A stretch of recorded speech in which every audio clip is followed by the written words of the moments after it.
नमस्कार, India voice देख रहे हैं आप और मैं हूं आपके साथ शिवम दुबे। बुलेटिन की शुरुआत करेंगे एक बड़ी खबर के साथ। आपको बता दें कि रायबरेली के रण से सबसे बड़ी खबर आपको बता रहे हैं सूत्रों के हवाले से। यह बड़ी खबर इलेक्शन की ब्रेकिंग, बिग ब्रेकिंग। बीजेपी में शामिल होंगे समाजवादी पार्टी के विधायक। यह बड़ी खबर हम आपको बता रहे हैं सूत्रों के हवाले से। मनोज पांडे साइकिल की सवारी छोड़ेंगे और शुक्रवार को कमल थाम सकते हैं अपने हाथों में मनोज पांडे। तो समाजवादी पार्टी के विधायक बीजेपी में शामिल हो सकते हैं। शुक्रवार को रायबरेली में अमित शाह की रैली होगी और रैली में शामिल होंगे समाजवादी पार्टी के विधायक मनोज पांडे। औपचारिक रूप से बीजेपी में शामिल होंगे। ये सूत्रों के हवाले से यह हम बड़ी खबर आपको बता रहे हैं। बीजेपी अध्यक्ष जेपी नड्डा भी इस कार्यक्रम में मौजूद रहेंगे। और बिना नाम लिए मनोज पांडे ने समाजवादी पार्टी पर जोरदार हमला बोला है। उन्होंने कहा कि जो रामचरितमानस की प्रतियां जलाने को कहे, जहां श्री राम को अपशब्द बोलने को कहा जाए, ऐसे दल में रहना पसंद नहीं करेंगे।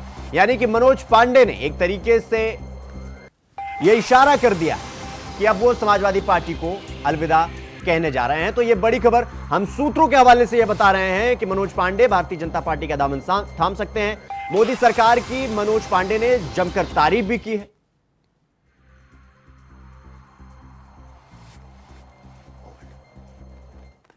में अगर कोई दल ये कैसे किसी को अनुमति दे सकता है अपने दल के बड़े पदाधिकारी को कि वो प्रभु राम को गाली दे, रामचरितमानस की प्रतियां जलाने का काम करे, माँ दुर्गा के बारे में अपशब्द बोले, माँ लक्ष्मी के बारे में अपशब्द बोले। इस पर आपत्ति है और घोर आपत्ति है और ये आपत्ति रहेगी। इसलिए कि भारत ये देश प्रभु राम के आदर्श और मान्यताओं और संस्कारों का ये देश है। ये देश चंद्रशेखर आज़ाद का है, भगत सिंह का है, बुटकेश्वर दत्त का है, जिन्होंने साथ मिलकर के इस देश की आज़ादी के लिए अपनी कुर्बानियां देने का काम किया है।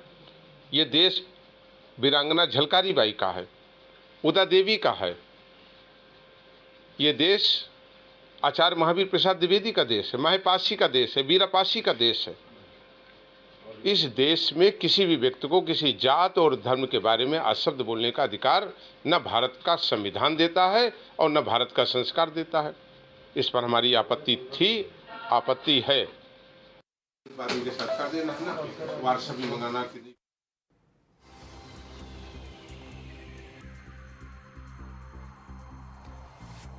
तो इस खबर पर हमारे साथ स्टेट कोऑर्डिनेटर अनिल पाठक जी हमारे साथ जुड़ गए हैं और हमारे सहयोगी रायबरेली से राजू तिवारी हमारे साथ जुड़ गए हैं। सबसे पहले अनिल जी आपके पास आएंगे। जिस तरीके से अब ये पहले भी अंदेशा था इस बात का कि मनोज पांडे बहुत ही जल्द समाजवादी पार्टी से बगावत करेंगे, अब इंतजार था कि कब करेंगे, लेकिन अब जिस तरीके से समाजवादी पार्टी के विधायक मनोज पांडे के शब्द बदले हैं, उससे इस बात का ये अब अंदेशा लगाया जा रहा है कि अब भारतीय जनता पार्टी में बस कमल हाथों में उठाना बाकी है उनके। देखिए शिवम जी, आप मनोज पांडे की बगावत की बात करें तो ये 1 महीने पहले ही बाकी हो चुके हैं, लेकिन अब भाजपा में एंट्री करने का वही समय आ गया है। रायबरेली में जेपी नड्डा आने वाले हैं, केंद्रीय गृह मंत्री अमित शाह आ रहे हैं कल। संभव है कि अब मनोज पांडे भारतीय जनता पार्टी में शामिल हो जाए। चुनाव चल रहा है, राहुल गांधी चुनाव मैदान में है, वहीं भारतीय जनता पार्टी की तरफ से योगी सरकार में मंत्री दिनेश सिंह मैदान में है। राहुल गांधी को घेरने के लिए एक बड़ा हथियार छोड़ने जा रही है भारतीय जनता पार्टी। मनोज पांडे को अपने पाले में ला करके राहुल गांधी को घेरने की पूरी तैयारी कर रही है भारतीय जनता पार्टी। अनिल जी, जिस तरीके से अब 5वें चरण का चुनाव भी है अमेठी और रायबरेली में, और यानी 20 तारीख को चुनाव है, ऐसे में अगर मनोज पांडे अब बीच मझधार में आकर चुनाव के बीचों बीच 5वें चरण में समाजवादी पार्टी को छोड़ रहे हैं, तो क्या समाजवादी पार्टी को नुकसान होगा या समाजवादी पार्टी को पहले से ही अंदेशा है? जिस तरीके से शब्दावली मनोज पांडे की भाषा बदली है, उससे क्या समाजवादी पार्टी ये पहले से ही आश्वस्त है कि मनोज पांडे अब तो जाने वाली है? देखिए शिवम जी, इसको तो समाजवादी पार्टी पहले ही मान चुकी है कि अब मनोज पांडे उनके साथ नहीं है। जिस तरह से राज्यसभा चुनाव में मनोज पांडे की तरफ से ड्राफ्टिंग की गई, उससे एकदम स्पष्ट हो गया कि अब मनोज पांडे की दीपा दूसरे रास्ते पर तो चल निकली। रही बात नुकसान और फायदे की, तो भारतीय जनता पार्टी अपनी टाइमिंग पर गेम करती है। तो ये वोटों का ध्रुवीकरण के लिए एन वक्त पे, क्योंकि रायबरेली में चुनाव होगा 20 तारीख को, अभी केवल 4 दिन बचे हैं। 4 दिन क्या हम कह सकते हैं, केवल 3 दिन बचे हैं और मतदान के 2 दिन पहले मनोज पांडे की एंट्री हो सकती है भारतीय जनता पार्टी में।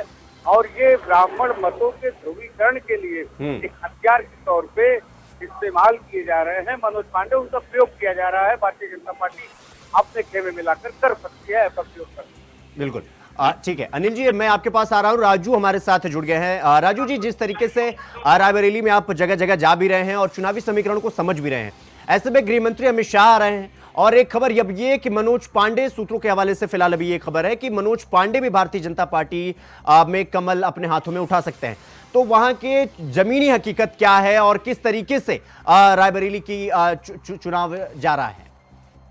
जी देखिए, मैं बता दूं कि जिस तरह से रायबरेली की राजनीति में घूसडाल लगातार देखने को मिल रहा है, आपको बता दें कि कुछ ही दिनों पहले गृह मंत्री अमित शाह रायबरेली के दौरे पर थे और उन्होंने एक बड़ी जनसभा को संबोधित किया और वो मनोज पांडे के घर गए थे। तो उसी के बाद कयास लगाए जा रहे थे कि मनोज पांडे भाजपा ज्वाइन करेंगे, लेकिन अभी तक पूरे मामले का खुलासा नहीं हुआ। लेकिन मनोज पांडे का शामिल होना, ऐसा सूत्रों से खबर आ रही है। बता दें कि रायबरेली जिले के जगतपुर कोतवाली क्षेत्र में ही उनके यानी ऊंचाहार विधानसभा में ही एक बड़े प्रोग्राम का आयोजन किया जा रहा है, जिसमें अमित शाह और जेपी नड्डा जी आएंगे। तो साफ तौर से ये कयास लगाया जा रहा है कि मनोज पांडे उसी कार्यक्रम में भाजपा में शामिल हो जाएंगे। लेकिन साफ तौर पे जिस तरह से मनोज पांडे के सुर है वो बदले हैं और साफ तौर पे वो जो राज्यसभा के दौरान उन्होंने क्रॉस वोटिंग की थी, उसके बाद इनको वाइफ श्रेणी की सुरक्षा भी मिली थी, जिसके बाद ये कयासों का दौर जो है वो तेज हो गया था। लेकिन आज उस पर साफ तौर पे कहीं न कहीं वो बिल्कुल साफ हो गया है और वो जो कयास लगाए जा रहे थे वो थम गया है, क्योंकि अमित शाह जी का दौरा दोबारा लगना रायबरेली में और उसी पे जेपी नड्डा जी रहेंगे मंच पे। तो कहीं न कहीं साफ तौर से ये जो आशंकाएं थी वो उस पर आज विराम लग रहा है और मनोज पांडे कल बीजेपी का दामन थाम लेंगे। क्योंकि पूरे मामले को लेकर जब मनोज पांडे जी से बात की गई तो उन्होंने साफ तौर पे कहा है कि जहां रामचरितमानस की प्रतियां जलाई जाती हैं और जहां राम का आदर नहीं होता, क्योंकि राम जी संस्कृत और संस्कार हैं, तो इस तरह से मैं उस ऐसी पार्टी और ऐसे समाज को बिल्कुल नहीं मानता हूं। तो साफ तौर पे जो ये बागी सुर है वो साफ तौर पे ये दर्शा रहे हैं और बता रहे हैं कि मनोज पांडे भाजपा में शामिल होंगे।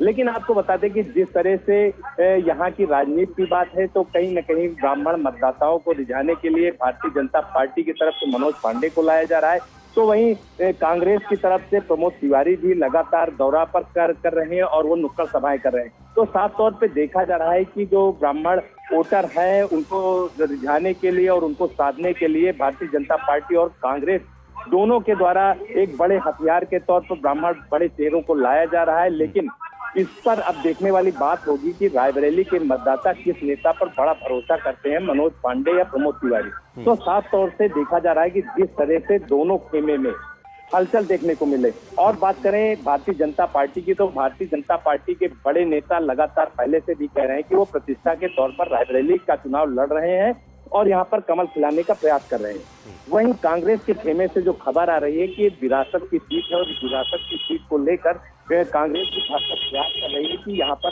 कांग्रेस का ही कब्जा रहे।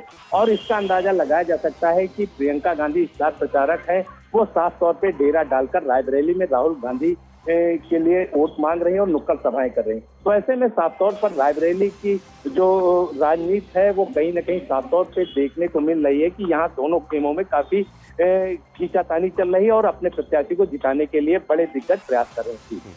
जी राजू, मैं आपके पास आ रहा हूं। अनिल जी, मैं ये जानना चाह रहा था कि जब स्वामी प्रसाद मौर्य समाजवादी पार्टी में थे और जब वो लगातार रामायण और रामचरितमानस पर जिस तरीके की वक्तव्य वो दे रहे थे, तब से लेकर मनोज पांडे उनकी बातों से, उनके शब्दावली से असमर्थ थे और एक तरीके से लगातार विरोध भी करते थे। अभी कुछ दिन पहले मनोज पांडे के बेटे डिप्टी जो उत्तर प्रदेश के उप मुख्यमंत्री हैं ब्रजेश पाठक जी, उनके साथ वो मंच साझा कर रहे थे और वो लगातार कह रहे थे कि अमित शाह और नरेंद्र मोदी को जिताइए और इस देश को बचाइए, देश की सभ्यता सनातन संस्कृति को बचाइए। उस बात से अंदेशा लग गया था। अब सवाल ये है कि मनोज पांडे के आ जाने से रायबरेली की जो ये सबसे हॉट सीट मानी जा रही है दिनेश प्रताप सिंह बीजेपी के और राहुल गांधी की, आपको क्या लगता है कि मनोज पांडे के आ जाने से क्या चुनाव में थोड़ा परिवर्तन होगा और ये चुनाव किधर जाता हुआ दिखाई दे रहा है आपको, अनिल पाठक जी?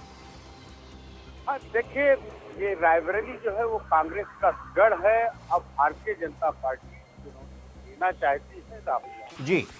कांग्रेस को अभी तक बहरहाल भारतीय जनता पार्टी रायबरेली में पिछले 4 दशक से चुनौती नहीं दे पाई। दिनेश सिंह 2019 में चुनाव लड़े थे, लेकिन 2.25 लाख वोट से पराजित हुए थे राहुल गांधी से। इस बार फिर एक कोशिश की गई है। रायबरेली का जो सिनेरियो है उसकी बात करें तो पहले भारतीय जनता पार्टी चाहती थी मनोज पांडे को चुनाव लड़ाना, लेकिन कुछ सेट नहीं हो पाया, तो फिर रिपीट किया है दिनेश सिंह को। अब जैसे दिनेश सिंह एक ठाकुर बिरादरी के चेहरे हैं, उसी तरह से ऊंचाहार के विधायक हैं, तीसरी बार हैट्रिक लगा करके विधानसभा पहुंचे हैं मनोज पांडे। ये भी इनको पाले में ला करके एक जो ब्राह्मण मतों का है ये ध्रुवीकरण करने की कोशिश की जा रही है भारतीय जनता पार्टी की तरफ से। और जिस तरह से भाजपा के चाणक्य माने जाते हैं और सियासत के चाणक्य हैं भी अमित शाह, वो रायबरेली हो या फिर प्रतापगढ़ हो या फिर जौनपुर हो, यहाँ की सीटों पर लगातार नजर बनाए हुए हैं। तो संभव है कि भारतीय जनता पार्टी अपना भरसक प्रयास कर रही है राहुल गांधी को घेरने के लिए रायबरेली में। और इसी कड़ी में कल जेपी नड्डा का कार्यक्रम लगा है, बाद में अमित शाह भी आएंगे और विधानसभा का जो चयन किया गया है वो मनोज पांडे की विधानसभा है ऊंचाहार। एक बात और आपको बता दें कि स्वामी प्रसाद मौर्य के बयान को लेकर के मनोज पांडे अक्सर तल्ख हुआ करते थे, तो इसका भी मामला उनके व्यक्तिगत है, क्योंकि वो जो चुनाव उनके खिलाफ मनोज पांडे के खिलाफ जो चुनाव भारतीय जनता पार्टी से लड़े थे वो स्वामी प्रसाद मौर्य के पुत्र ही मैदान में थे और उनको स्वामी प्रसाद मौर्य के बेटे को हरा करके मनोज पांडे जो है वो विधानसभा पहुंचे थे। तो एक तो ये जो जमीन पर ऊंचाहार की सियासत से भी जुड़ा मामला था, और दूसरा जो है मनोज पांडे ने जो अब सियासत में कमंडल उठा लिया है उससे भी एक जुड़ा मामला था। तो दो मामले बाद में आ गए थे और सियासत को बांधने की कोशिश मनोज पांडे घर पर लगे हुए हैं और उसका प्रतिबल भी सामने देख रहे होंगे। अक्सर शुभम जी देखिए, केंद्रीय गृह राज्य मंत्री मनोज पांडे के घर जाते हैं, रणनीति तय करते हैं और मनोज पांडे के पुत्र जो है वो भाजपा का प्रचार करते हुए नजर आते हैं। अब बहरहाल पर्दा पूरी तरह से हटने वाला है और अब बहुत ही जल्द कुछ क्षण बाद ही मनोज पांडे के एक हाथ में तो कमंडल आ ही चुका है, अब दूसरे हाथ में भी कमल नजर आएगा और रायबरेली में भारतीय जनता पार्टी को जिताने के लिए मनोज पांडे जो है वो प्रचार अभियान में उठते नजर आएंगे। ठीक जी, अनिल जी बहुत बहुत धन्यवाद आपका हमारे साथ जुड़ने के लिए और हमें समय देने के लिए, और राजू आपका भी बहुत बहुत धन्यवाद हमारे साथ जुड़ने के लिए और जानकारी हमारे साथ साझा करने के लिए। तो समाजवादी पार्टी के विधायक मनोज पांडे, सूत्रों के हवाले से ये खबर हम आपको बता रहे हैं कि वो भारतीय जनता पार्टी का दामन थाम सकते हैं। अगली खबर की ओर बढ़ेंगे। बड़ी खबर के साथ आपको बता दें कि आजमगढ़ से प्रधानमंत्री मोदी ने मुख्यमंत्री योगी आदित्यनाथ की जमकर तारीफ की है। सियासी मंच से सीएम योगी की जमकर तारीफ और सीएम योगी के काम की जमकर सराहना प्रधानमंत्री ने किया है। विपक्ष के सियासी इल्जामों का प्रधानमंत्री मोदी ने यह जवाब दिया है। इशारों में विपक्ष पर जोरदार निशाना साधा है, क्योंकि सुबह ही केजरीवाल ने सीएम योगी पर कटाक्ष किया था। केजरीवाल के बयान के बाद प्रधानमंत्री का यह सियासी जवाब माना जा रहा है। सीएम योगी ने यूपी में शानदार काम किया है, प्रधानमंत्री ने कहा, और केजरीवाल ने दावा किया था कि अगर प्रधानमंत्री इस बार भी तीसरी बार जीतते हैं तो योगी को हटा देंगे। तो इशारों में प्रधानमंत्री ने मुख्यमंत्री योगी आदित्यनाथ के कार्यशैली की सराहना करके और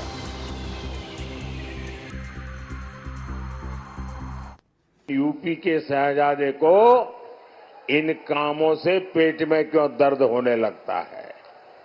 इन्हें लगता है कि इस क्षेत्र का विकास हो गया तो इनकी दुकान कैसे चलेगी। आपने तो सपा के गुंडाराज के वो पुराने दिन देखे हैं। बाजार शाम 7 बजे बंद हो जाते थे, माताएं बहनें बाहर नहीं निकल पाती थी। पढ़ाई लिखाई तक के लिए बेटियों का निकलना मुश्किल होता था। भाइयों और बहनों, आज भाजपा सरकार में यूपी इन सारे संकटों से बाहर निकल आया है और योगी जी ने यहां दंगाइयों की, माफियाओं की, अपहरण फिरौती गैंग की, मेरा जो स्वच्छता अभियान है ना, योगी जी ने उत्तर प्रदेश में बराबर चलाया है। यूपी के शहजादे तो खबरों में आगे बढ़ेंगे। आपको बता दें कि दिल्ली के मुख्यमंत्री अरविंद केजरीवाल और समाजवादी पार्टी के सर्वेसर्वा अखिलेश यादव ने गुरुवार को लखनऊ में एक साझा प्रेस कॉन्फ्रेंस की और केंद्र सरकार पर उस प्रेस कॉन्फ्रेंस पर जमकर निशाना साधा। प्रेस कॉन्फ्रेंस को संबोधित करते हुए मुख्यमंत्री अरविंद केजरीवाल ने यह कहा कि इस बार चुनाव में बीजेपी की 220 से भी कम सीटें आने जा रही हैं। हर जगह इनकी सीटें कम हो रही हैं। इंडिया गठबंधन सरकार बना रही है। अरविंद केजरीवाल ने कहा कि मैंने कुछ दिन पहले ही कहा था कि लोकसभा चुनाव के बाद यूपी के मुख्यमंत्री को यानी योगी आदित्यनाथ को हटा दिया जाएगा। योगी को हटाने की बात पर बीजेपी के किसी नेता ने कोई बयान नहीं दिया। जब 2014 में प्रधानमंत्री बने थे नरेंद्र मोदी जी, तो उन्होंने खुद एक रूल बनाया था कि भारतीय जनता पार्टी के अंदर और उनकी सरकारों में 75 वर्ष से ऊपर कोई भी व्यक्ति होगा तो उसको संगठन में और सरकार में किसी भी पद पे नहीं रखा जाएगा, उसको रिटायर कर दिया जाएगा। और उसका सबसे पहले उस रूल के तहत आडवाणी जी को और मुरली मनोहर जोशी जी को रिटायर किया गया था। और उसके बाद तमाम यशवंत सिन्हा जी, सुमित्रा महाजन जी, कई लोगों को यहाँ टिकट नहीं मिली। कई लोग जो पद पे बैठे हुए थे उनको पद से इस्तीफा दिलवा के उनको हटाया गया। ऐसे कई सारे लोग हैं। तो अब अगले साल 17 सितंबर को प्रधानमंत्री मोदी जी 75 साल के होंगे और मोदी जी ने तय कर लिया है कि अमित शाह जी को वो अपना वारिस बनाएंगे और अमित शाह जी अगले साल 17 सितंबर को देश के प्रधानमंत्री बनाने का उन्होंने तय किया है मोदी जी ने। इसके ऊपर मोदी जी पिछले 1-2 साल से लगे भी हुए हैं, क्योंकि भारतीय जनता पार्टी के अंदर अमित शाह जी के सामने जो जो बाधाएं पैदा कर सकता था नेता, एक एक करके उन सब नेताओं को साइड कर दिया गया, उनका पत्ता साफ कर दिया गया। शिवराज सिंह चौहान को हटा दिया गया, वसुंधरा राजे को हटा दिया गया, डॉक्टर रमन सिंह को हटा दिया गया, देवेंद्र फडणवीस को खत्म कर दिया गया, खट्टर साहब को खत्म कर दिया गया। एक एक करके सबको खत्म कर दिया गया। एक ही शख्स बचे हैं जो अमित शाह जी के रास्ते का कांटा बन सकते हैं, वो हैं योगी आदित्यनाथ जी। अब योगी आदित्यनाथ जी को इन्होंने हटाने का पूरा मन बना लिया है और अगर इनकी सरकार बनी तो 2 महीने के अंदर योगी जी को भी उत्तर प्रदेश के सीएम से हटा दिया जाएगा। पिछले 4-5 महीने से इन्होंने शोर मचा रखा है, 400 पार 400 पार 400। क्यों? कहते हैं नहीं मोदी जी कुछ बड़ा काम करना चाहते हैं। तो लोगों ने खोद के पूछा, भाई क्या बड़ा काम करना चाहते हैं, कुछ बताओ तो सही। तो उन्होंने नहीं बताया। लोगों ने फिर अंदर से पता किया कि बड़ा काम ये करना चाहते हैं कि देश से रिजर्वेशन खत्म करना चाहते हैं। हम जानते हैं कि इनका जो पूरा इकोसिस्टम है, आरएसएस, बीजेपी, शुरू से ये लोग रिजर्वेशन के खिलाफ रहे हैं। इनकी पूरी की पूरी मानसिकता रिजर्वेशन के खिलाफ रही है। तो मैं सभी लोगों को ये आगाह करना चाहता हूं कि ये बड़ा काम इनको 400 पार इसीलिए चाहिए क्योंकि ये रिजर्वेशन खत्म करना चाहते हैं। संविधान को, बाबा साहब अम्बेडकर ने जो संविधान बनाया था, उस संविधान को ये तार करना चाहते हैं। पूरे देश भर से अब जो ट्रेंड आ रहे हैं, वो ट्रेंड ये दिखाते हैं कि भारतीय जनता पार्टी को 250 से भी नीचे, मेरे हिसाब से 220 के आसपास, 3-4 दिन पहले भी मैंने कहा था, 220 से कम सीटें इनकी आती हुई नजर आ रही हैं। इनकी सरकार बीजेपी की सरकार नहीं बन रही है, इंडिया गठबंधन की सरकार बनेगी और इंडिया गठबंधन की सरकार जो है वो देश को एक प्रगति के रास्ते के ऊपर लेके जाएगी। इस तरह से जो पूरे देश के अंदर एक नेगेटिविटी इन लोगों ने फैलाई है, उसको हम लोग ठीक करेंगे। जो देश का माहौल है और 4 चरणों में भारतीय जनता पार्टी चारों खाने चित हो चुकी है और उनके आंसुओं की नदी उफान में है। भारतीय जनता पार्टी जो 400 पार का नारा दे रहे थे, अब समझ में आया है 4 चरणों के बाद, वो बात तो ठीक है कि आरक्षण पे सबसे पहले हमला करेंगे, लेकिन 400 पार नारा इसीलिए दे रहे हैं कि 543 में 400 के बाद वो सीटें देख रहे हैं, तो वो केवल 143 बन रही हैं। तो वो स्वयं स्वीकार कर रहे हैं कि 143 से ज्यादा वो सीटें जीतने वाले नहीं हैं, क्योंकि 400 पार सीटें 143 ही बनती हैं और 140 करोड़ की जनता इस बार इन्हें 140 सीटों के लिए भी तरसा देगी। ये यूपी, दिल्ली और पंजाब ये 99 सीट के खेल में ही उलझ जाएंगे। यहां कुछ इन्हें हासिल होने वाला नहीं है। रोटी कपड़ा और मकान की तो लड़ाई हम लोग लड़ेंगे, लेकिन रोटी कपड़ा और मकान से पहले हमें संविधान बचाना है। संविधान बचेगा तो लोकतंत्र बचेगा, और बाबा साहब भीमराव अम्बेडकर जी का दिया हुआ संविधान ये हमें अधिकार, हमें न्याय दिलाता है। भारतीय जनता पार्टी की इस साजिश को आम लोग समझ गए हैं और इस बार सबसे बड़ी हार भारतीय जनता पार्टी की होने वाली है। बाबा साहब भीमराव अम्बेडकर जी का दिया हुआ संविधान ये हमें अधिकार, हमें न्याय दिलाता है। भारतीय जनता पार्टी की इस साजिश को आम लोग समझ गए हैं और इस बार सबसे बड़ी हार भारतीय जनता पार्टी की होने वाली है। अभी तक तो हम ये कहते थे कि ब्रह्मांड का सबसे बड़ा झूठ बोल रहे हैं, अब लग ये रहा है हारने के बाद ये ब्रह्मांड का झूठ का विद्यालय खोलेंगे। बुलेटिन में रुकेंगे एक छोटे से ब्रेक के लिए। खबरों का सिलसिला जारी है, फौरन लौट रहे हैं। ब्रेक के बाद आप सबका स्वागत है मेरे साथ। रुक करेंगे अगली खबर की ओर। मुख्यमंत्री योगी आदित्यनाथ ने गुरुवार को कौशांबी लोकसभा क्षेत्र के मंझनपुर में विशाल जनसभा को संबोधित किया और भाजपा प्रत्याशी विनोद सोनकर के लिए अधिक से अधिक मतदान करने की अपील की। इस मौके पर मुख्यमंत्री योगी आदित्यनाथ ने कौशांबी में डबल इंजन सरकार की तरफ से किए गए कार्यों और उपलब्धियों की चर्चा की, तो समाजवादी पार्टी और कांग्रेस पर भी जमकर हमला बोला। ये प्रयागराज का माफिया हो या गाजीपुर का माफिया, कौन अपने गले का हार बनाया था? मैं पूछना चाहता हूं कौशांबी की जनता से, बहनों और भाइयों, मैं पूछना चाहता हूं, क्या पूजा पाल के पति राजू पाल पिछड़े नहीं थे क्या? क्या उमेश पाल पिछड़ा नहीं था क्या? लेकिन समाजवादी पार्टी का क्या रिश्ता था कि वह इन लोगों को, राजू पाल के लिए, उमेश पाल के लिए और इन माफियाओं के द्वारा मारे गए सैकड़ों लोगों के प्रति, वो निषाद जाति के भी थे, पटेल जाति के भी थे, ब्राह्मण भी थे, ठाकुर भी थे, अन्य सभी जातियों से थे, कोई खटिक था, कोई अनुसूचित पासी था, अलग अलग जाति के थे। तो बुलेटिन में फिलहाल अभी के लिए बस इतना ही। देश और दुनिया की तमाम खबरों को देखने के लिए देखते रहिए इंडिया वॉइस। नमस्कार।